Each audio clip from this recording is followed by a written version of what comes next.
Hi, welcome back to the Always Right podcast. I'm author Karisa DeLay. And I'm author Jaime Vendera. I told you I could not be silly. Yes, you did it. We have a special guest with us today. We have upcoming author, Miss Willow Grace, and we are going to introduce her today for the first time to the writing world. Would like to say hello? WG. Yeah. WG. I'm In the excited. house. I'm excited. So, Right. Willow, I got to know what inspired you to even start writing? Because this is your first book. And I Yeah. want to know, like, how you came up with this story Yes. without giving it away. Yeah. Honestly, the very first version of this I wrote when I was about 13 years old. I was sitting in my middle school English class, and my teacher said, "Hey, you guys have 15 minutes or so to write whatever you want. It could be a short story, it could be just like a journal, whatever you want to write." And I decided I wanted to write something creative just for fun. And the very beginning of Animus is what I wrote. So I think I just had been writing for a very long time and decided that science fiction was what I liked to watch. That's what I liked to read. And I was like, I want to try my hand at this. So very first version was written when I was really young. The second version, I was just reading back through it. And I thought, this isn't very good. And so I went back through and rewrote it just for fun because my way to deal with stress is to write. And apparently I was very stressed because now I have a whole novel. So was the journey fun along the way as you were doing this? Or was the journey what was your emotions when you're on this original journey with this manuscript? So it differs a little bit. When I very first wrote it, I was very young, and so it was just fun. It was just, oh, this is exciting. But when I wrote it, when I was older, like rewrote the whole thing, the emotions, of course I was excited about it. My cat's trying to knock my stuff over now. Of course I was excited about writing my novel, but I also had some mixed emotions because I deal with a lot of themes of grief and trauma. So I deal with some of those really serious themes inside this book. And so some of it was me going through my own life and kind of dealing with those emotions and figuring out a way to put it on paper through these characters. So I guess it's been very inspiring to write this and to get it on paper. So, did you, for me, when I wrote Raise Your Voice, my first book, which wasn't fiction, I was all over the place. I never really had a schedule. I was sporadic. I get mad, I put it away, and then I'd have a writing frenzy for a month.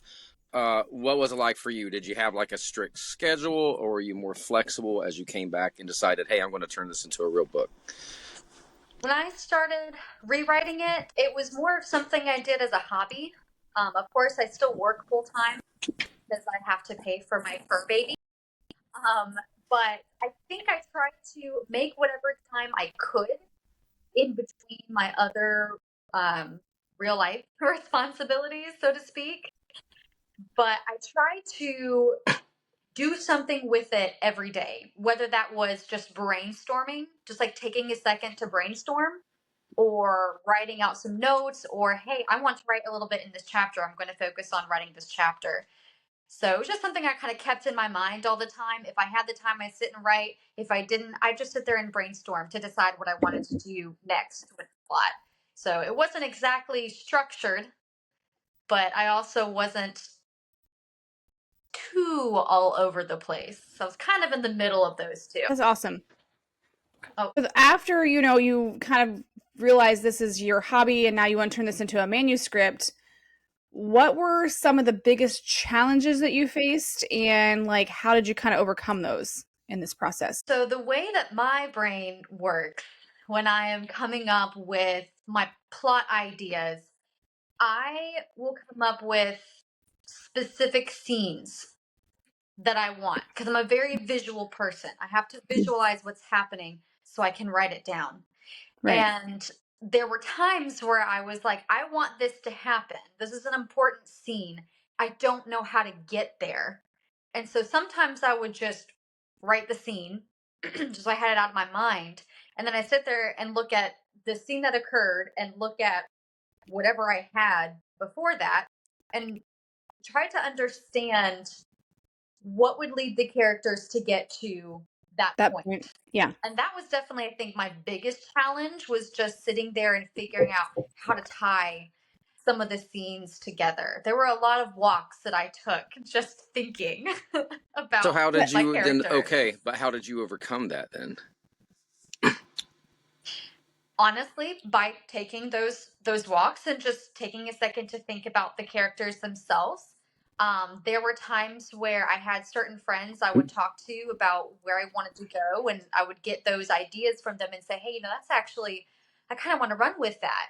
Or every once in a while, I would go to AI and just see what kind of crazy thing would this come up with. And if I saw something I liked, I'd be like, okay, I'm gonna run with that and expand on it, make it more so my own and fit my characters more. So I just use several I'm different actually glad you tools to said get that past because we've done several podcasts on that, and a lot of authors are like, AI, it's ruining everything. Well, back when recording music went from tape to digital, oh, it's going to ruin everything.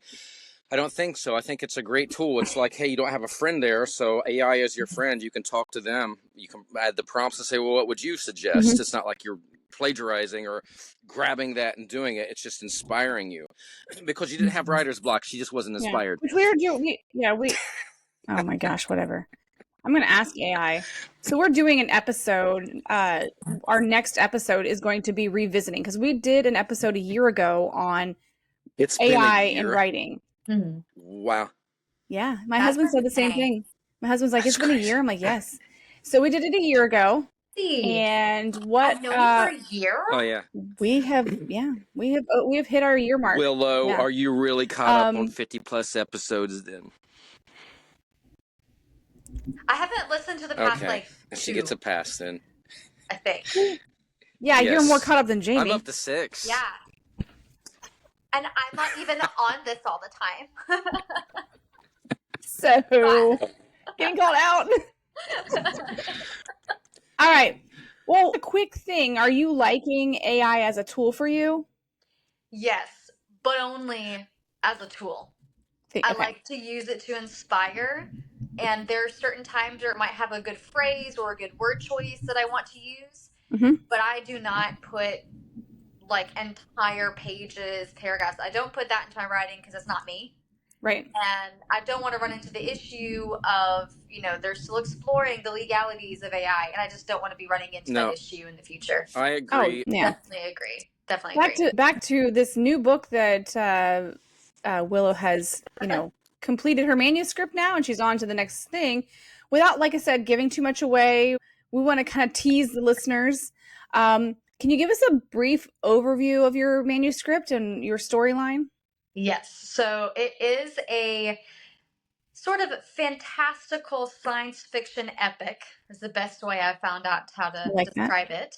And it explores the idea of a war between creation and creator, as told through the perspective of a woman through her journey in another universe on another planet, as she becomes creation's last hope for salvation and survival in this interuniversal war. So that's like a nice, pretty, tied up in a bow nutshell version of what it is. Now, I've had the full extension version of this on several meetings and several,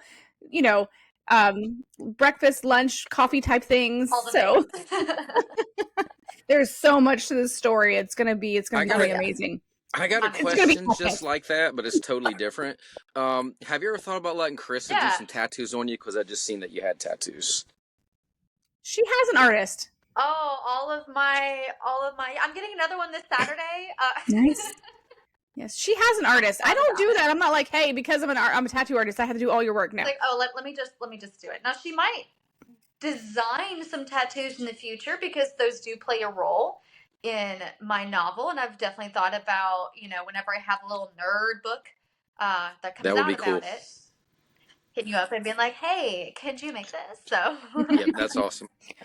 Okay, so how did you develop your characters? Like, how did you create character identities because I know, and this is just me speaking, on my first novel, I developed my characters based on similar people I knew so I could keep them straight. Did you do something similar when you created, I know one of your characters' name is Avonlea, when you created Avonlea in your book, do you have someone in mind that you mimic, or is that your alter ego? Because a lot of times the main character is your alter ego when you write. So yes and no. Each of my characters, again, this is going into kind of some of the darker themes of the novel. Each of my characters is built around a different manifestation of the effects of trauma. So I separated them by those, basically. So I've got Avonlea, like you said, and he's very, very afraid of intimacy. He's very afraid to open himself up to other people. So he make himself seem very fierce, even though in reality that's not how he is. Or I have another character who's very much a people pleaser because she's protective of herself. And she can be manipulative because wow. Hi, kitty. This is the single brain celled orange cat I have. Well, there's a whole hashtag for orange cats. Yes. His name is Tofu, and he is not Hi, using Tofu. his What are we doing right here? now. Look at the. Yeah. He's going to twerk. Showing Not us using the brain cell. only cat fans here. Oh my god. That's adorable. And then Davey said that I'm not allowed to record anymore. So we're having fun. This is exciting. I'm so happy that you guys get to meet my cats while I'm doing this. That is hilarious. This is what I get. Please don't do that. That's not a good idea. Okay. Oh, hey, We've already said we're very organic and vegan on this podcast. Let it happen. I pretty much went through it, but just basically each of the characters is based off of the different effects of trauma, and that's kind of how I kept them separated.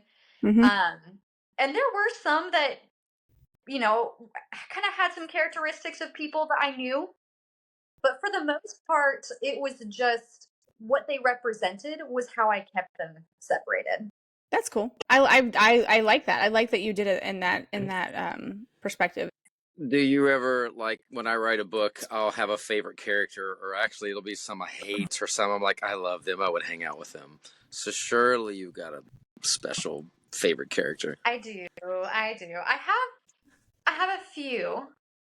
My favorite, which is going to sound cliche, but it's the honest to God truth, the one that's closest to my heart is my main character. Because for the longest time, writing her perspective was also writing mine. And you should probably tell our listeners how you pronounce her name, so when they go get your book, they know. When they know. So main character, her name is Zaye. Zaye. So Zaye. cool. And she's definitely close to my heart just because she was that character I wanted to be. She kind of represented that strength that I wanted to have, especially as she's growing towards the end of the book. So she's very close and near and dear to my heart. And then I think the secondary character, Avonlea, that we've talked about, for him, he's like the child that I wanted to save. So he's dear to my heart simply because even though, he's this fictional character, he was that child that I wanted to learn, I wanted him to learn to love and to be loved. So I think those two are the ones that I hold dearest to myself. And then the last one is probably Vindicta, which doesn't come into play until later. And I won't go into too much detail about who Vindicta is. But her close just because she's cool. You saying that, tell our listeners, how many books do you have planned out for this series? 3. It is the Krianex series. Good. It is a trilogy. Yes. So. And it is not for the faint of heart when it comes to word count. No. If you don't like long novels and epics, don't start it. Yeah, so that should be on people on their dating thing. I like long novels on the beach. Yeah. Like long walks. I like long word counts on the beach. I want to lose myself in a book for my favorite novel was Sword of Shannara, and it was like 700 pages. So, which ironically, I write like 100-page, novellas. So, that is very ironic that you're always like, oh, it's and you're like, but I like the long ones. I want you to write only this much, but if I'm gonna read, it needs to be. So, good. I was going to say with, when I've done a book, I've had to do a lot of research. So if I'm on the earth, like even I had this one where I'm figuring out how to get a gun on a plane for this spy. So I actually talked to a gun expert and like, how can we make it in plastic and this and that. You're in outer space. Now I've written space novels as well. I didn't really do any research. I just made that crap up. But did you do any type of research for your book? And if so, what was the process like? So I did a little bit. Because it does take place in a different universe on a different planet, there were a lot of liberties that I could take. Because even within the realm of what we know of science, when it comes to alternate dimensions, alternate universes, there's a lot of we have no idea. There's not a lot of rules that go with those. However, I still wanted to remain somewhat within the realm of believability. So when I was creating these characters that live on this planet, they are winged characters, and I sat there and did a lot of research into birds. Not only because I had to, since I work as a veterinary technician, but also because I was like, okay, what kind of things in their anatomy make it so that they can fly? And then I was like, all right, obviously I can't show this and say these people have air pockets in their lungs. Like, I can't say that in the book. But I have that in the back of my head. I have that in the back of my head of, okay, how big do their wings need to be? What does their size need to be? How is this going to be a thing? And then whenever I was sitting there, they have 2 suns on that planet. If they have 2 suns, that's a lot more energy than just our single sun, which means... I remember you and I having this conversation. Yes. We talked about, so if you're having 2 suns, what are you going to explain the gravity changes? Are you going to change, like, are you going to kind of put that in there? So I'm glad that you did that. Yeah, and I was sitting there thinking, okay, there's a lot more energy, which means that the plants that grow, the food that grows, it has a lot more nutrients in it because it has more energy that it can store. So these people don't have to, they have to eat somewhat often, but not as often because their food there is so nutrient rich. So I did a little bit of research there. I also did a little bit of research into Latin because you'll find there is a lot of things derived from Latin in this book. So I did a lot of research to ensure the words I was using or parts of words I was using were as accurate as they could be, especially if someone's like, oh, I just want to look this up real fast. They're going to find exactly what it is I'm trying to portray through these words. Yeah. So one of the things that I remember, oh my gosh, when we first were talking, and because we met when I took my cats, she's a vet tech. Yeah. And I took my cats to get their shots so we could move on base.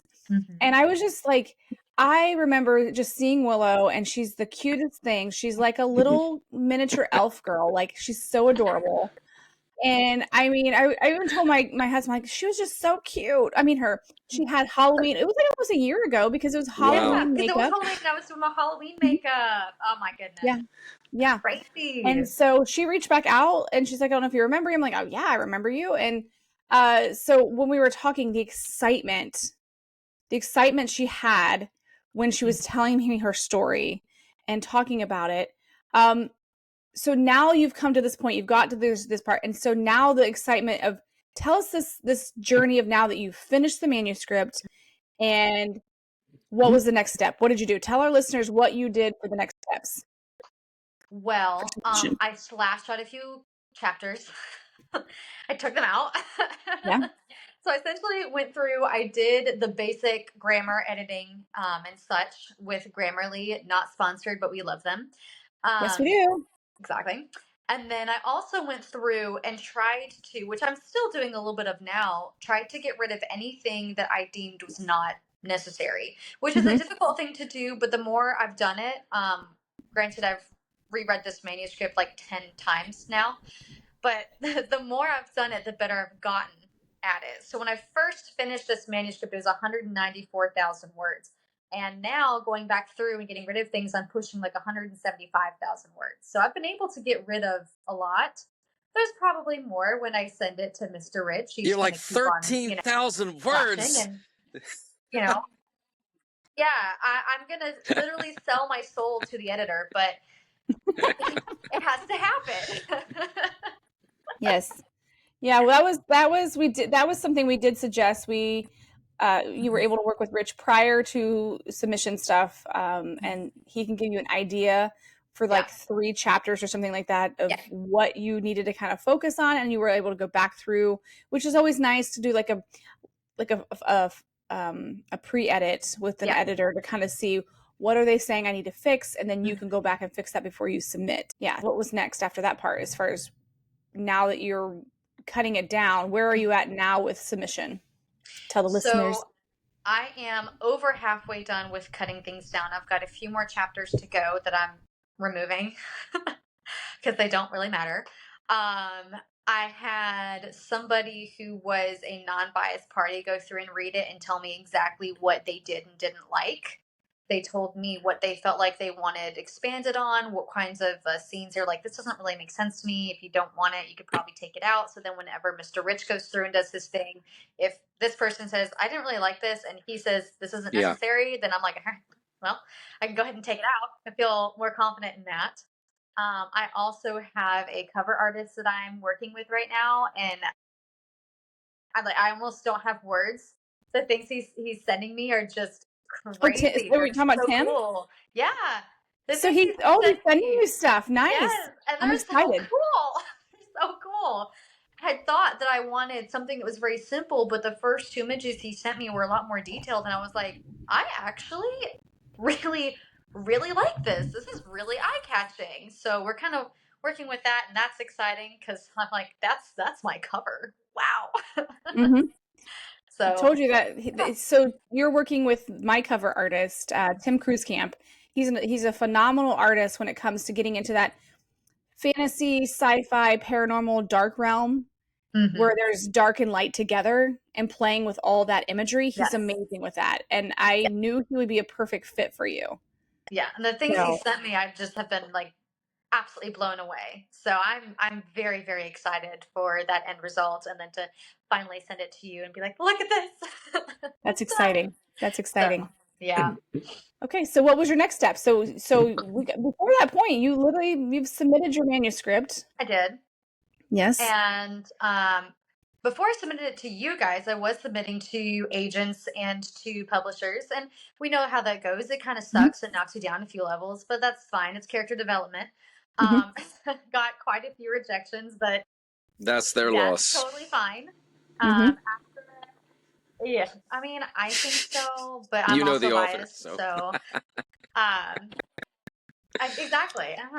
But after sending to you guys and getting the, hey, definitely interested, let's do some more editing, which I 100% agree with because I can only do so much.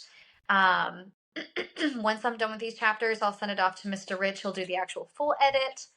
From that point, we're going to find out, because I have my guess of what we're going to do, but I don't know for sure. But I'm very, very excited. I'm excited for Mr. Rich to take a look at it because I genuinely am interested to see what he feels needs to be taken out, because he knows the audience and the market a little bit better than I do, of course. And so I'm very excited to learn from him and to be a better writer overall after this process. So we've talked about, your editing and a lot of take this out, a lot of, like constructive criticism. When we accepted your manuscript and said, we'd like to take it, but before we sign the contract, can you make a little bit more editing when it comes to revising the content? How did you internally handle that? It's cool. What was your to be completely honest, how did you handle it? Honestly, I've always been someone who can take criticism with a straight face. Well, inside I'm like, this is great. I've always been someone who's able to take that, especially as I've gotten older, though. I've started to see it as, okay, this is actually something to learn from. This is a good thing to hear this. Whether or not I personally agree, it's still something that I need to hear. And at the end, I will be better for it. Right. I already knew going into it that the manuscript needed work. I'm a debut author. This is the first time I've written a book. I don't know everything. I have a whole lot to learn. So hearing that it needed edited, I agreed. I was a little bit like, that's great. I already took out like 15,000 words. So it was kind of one of those where I was like, I know that's true. I am kind of overwhelmed because it is a big manuscript. And there were times where I was kind of at a loss because I was like, I don't really know what to do. Um, but at the same time, I'm also grateful for it because I do need to grow as an author, and being able to do this has been able to let me go back through the manuscript and actually say, this is not necessary. Mm-hmm. This was something that was implied. I didn't need to write it out. Or this doesn't move the story forward. It doesn't change if I remove this chapter, this whole paragraph, or this scene. My Well, end result the is great still thing the about same. Rich is it's not So, like he's making the changes. You do track changes, so you can accept or decline. I was totally opposite of you, and most yes. authors are. They feel like they bore a child. It is perfect the way it is. It's like I shouldn't say this on this podcast, but it's like when a parent brings me 13, 14-year-old singer. They are the next Taylor Swift or Justin Bieber, this or that, and I'm listening, and I'm never mean, but I'm honest. I'm like, they got to work on this, this, and that. How dare you? So that's how I was, with Rich. I'm like, how dare you think my child is not perfect the way it is? So thankfully, you're a better person than I am because I couldn't handle it. It's like molding the child, so to speak.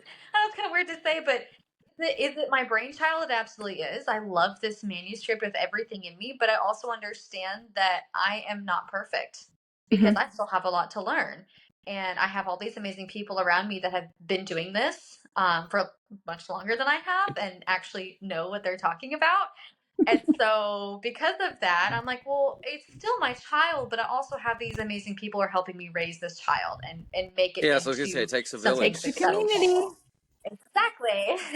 Yep. Yep. Exactly. Yeah. So, okay.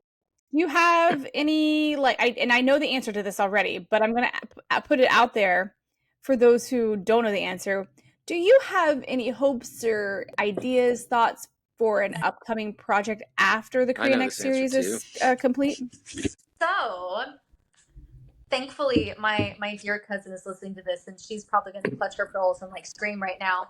Um, but after the Korean X series, I do have a standalone science fiction novel that I'm co-authoring with my cousin right now.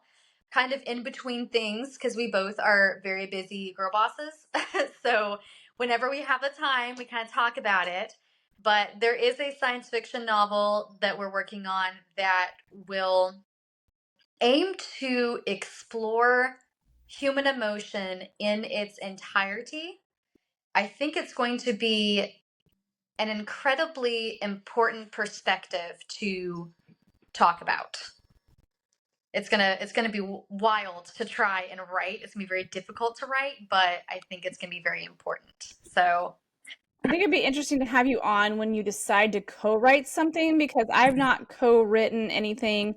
I know Jamie has, but that perspective of managing your time with other people. it's fun because she's also in school because again, she's a girl boss. She's got things going for her. I mean, rooting for her. And I work full time, so it's it's just kind of here and there. I'll be like, "Hey, when are you free?" And she gives me her schedule, and I give her my schedule, and we're like, "This day, this is for us." So it's very fun. And so, okay, now we're to this point. Do you have any advice from this journey that you would share with other aspiring art authors? I think my biggest piece of advice, which does sound a little cliche, is to just write it because when you're getting whatever is in your head down on paper, you just need to get it down on paper. You don't need to sit there and worry about, well, is it good? Is my writing like just get it on paper. Get the idea down, get it out of your head, and don't go looking for criticism until you are ready to go look for criticism. If someone is giving you criticism and your book isn't done yet, just get it done. And Mhm. then you can go say, okay, I have this idea. I wrote it down. I know what I can do with it. Now I'm ready to make it better or try to edit or okay now I want to make it into something that I feel like people would be interested in reading. Then you can go start looking for criticism. But if you're looking for criticism while you're in the process, you're going to get freaked out, you're going to start feeling bad about your work, and that's just not, it needs to be written first before you can go sit there and be like, well, is it good or not? Because it probably is. You just may need a little bit of help here and there. Yeah, good, good. And yeah, don't be afraid to reach out for help.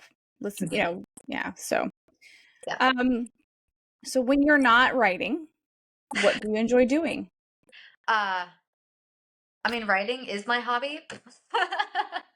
So other than that, I enjoy squishing the faces of all of my fur babies individually. The dogs are really good with it because I also train them to do the different like tasks and services that they do. The cats just understand that they have to allow me to squish them and they don't have a choice because I am their mother and that's how it works. Um, so, other than that, though, I also enjoy just spending time with my husband. Whether it's we'll play little games together, we'll watch movies together. Gotten into anime recently. Didn't know that the storylines were actually really good, so that's been a little journey that we've been on, or going hiking. So just doing different activities with him. There's got to be some type of balance. How does it work for you? So, if I'm being 100% honest, I kind of suck at balancing writing with everything else, but it's okay. I try to, especially with him, he's been very good at saying, "Hey, you're spending a lot of time on this. How about you step away? Let's do da da da da da." So it's nice to have kind of the outside voice being like, "All right, let's take a break. Let's do something else." Whenever I'm at work, obviously my brain has to be at work, so I'm very good at, okay, let's turn off the creative side so I can focus on the task at hand. I can't do that. I don't know how I do. Probably because I also don't like getting eaten by cats and dogs, so I just don't think about whatever's Oh happening. yeah, you got to have your fight or Yeah. flight mode Yeah, on for. I don't like, and half the dogs I deal with, honestly, they're all wonderful, but they are half my size. So I'm just like rodeo riding dogs every day, and I can't really think about my novel when I'm literally. When Willow and I are together, it's so funny because I always think she's so much smaller than me. She might only be 4 foot. I think she might be adding 11 inches. No, I can ride all the rides when I go to Universal. So Well, you only have to be 36 inches for no. I'm kidding. I'm excited that you can ride all the rides. Actually, that was my my ADHD. I'm excited for this book. So, like as soon as Rich he edits it, then I need to do a full read through. I'm very excited. It'll be great. I'm sorry, I don't know what was going on in my house, but yeah, yeah. If you weren't like recording right now, I would be like, your house is you have a poltergeist over there? No, that was the one brain celled orange cat. Yeah. Anyway, you could write a whole series on the one brain celled cat. Honestly, I could. It actually I couldn't because it would be like one word of just the entire time.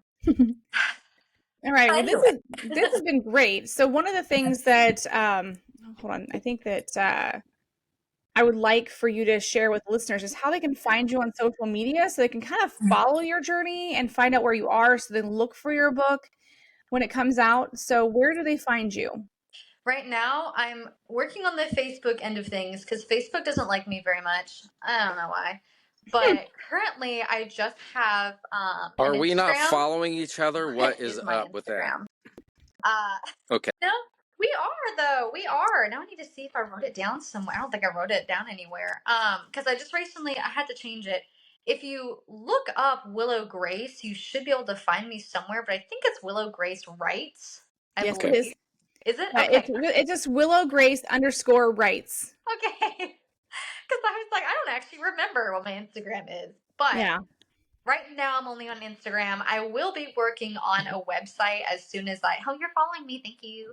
I will be working on my website once I have the cover art done because I can kind of go off of that theme. So whenever that becomes a thing, I'll probably post it on my Instagram. And whenever Facebook decides to like me again, and I have a Facebook, then I will probably also be posting that on my Instagram. So the best way to get any kind of updates right now, girl, you're not following me. Okay. Yeah. So that's fine. I just hit follow. Yes. Okay. I think my personal account is following you. Yeah. I think my personal account now we have all. Yeah. So now your author page must follow us back. You got 24 hours before I I'll do that. I unfollow promise. you. No, I swear. Cross my heart, hope to die. 24 hours. You gotta do it now. Time starts now.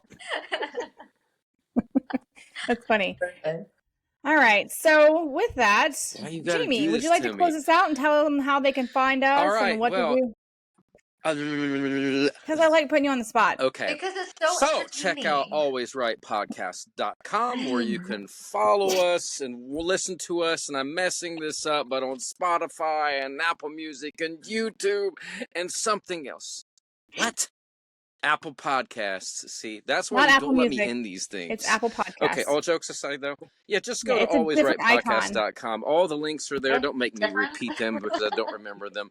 But hey, if you got a question or if you're an author, you'd like to be interviewed, check us out. Reach out to us at alwaysrightpodcast@gmail.com and we will get back to you. And if you got an idea for an episode, let us know. We want to cover everything. Always right. Whether it's a book, whether it's a newsletter article, whatever you want to know about, let's dive into it together so that we can help you grow with us.